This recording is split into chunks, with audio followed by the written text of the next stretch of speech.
Te saluons, ô toi Notre-Dame, Marie Vierge Sainte, que drape le soleil, couronnée d'étoiles, la lune est sous tes pas, en toi nous est donnée l'aurore du salut.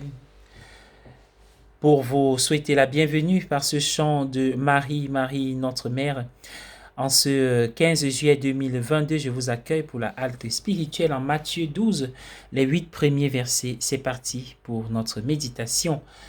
Cyril d'Alexandrie a fait cette remarque ironique. Quand rien de grand ou de noble ne se passe, les pharisiens restent silencieux. Mais lorsqu'ils voient des gens être guéris, ils sont profondément offensés. Ils étaient plus intéressés par les apparences de la religion que par sa substance. Mais nous ne devrions pas leur laisser toute la publicité gratuite. Nous sommes aussi sur la photo, puisque la substance de la religion est si subtile et profonde.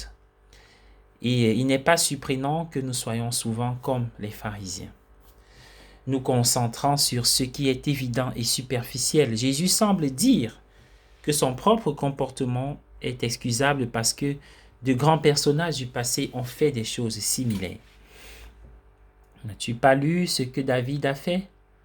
Jean Chrysostome se précipite à la source. Il ne veut pas que l'on pense que c'est ainsi que fonctionnait l'esprit de Jésus.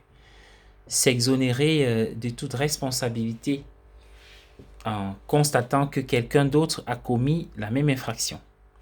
Ou penser que la violation de la loi par David doit devenir une règle pour tous. Non, dit-il, Jésus ne s'est pas contenté d'un tel raisonnement.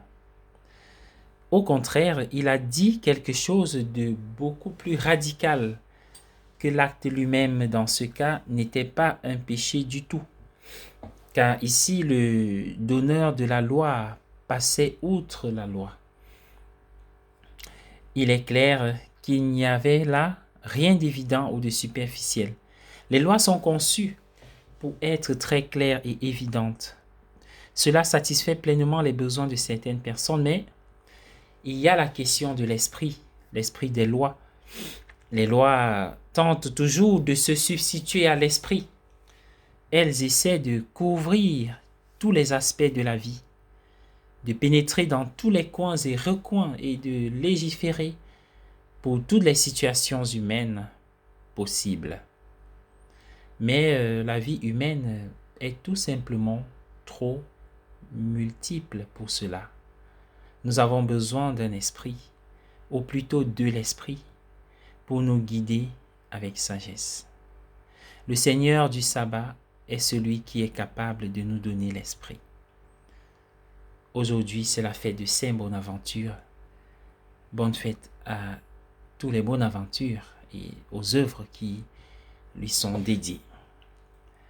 La vie humaine est tout simplement trop multiple pour cela. Nous avons besoin d'un esprit, ou plutôt de l'esprit, pour nous guider avec sagesse. Le Seigneur est le maître du sabbat, et non l'inverse. Et il est donc capable de nous donner l'esprit.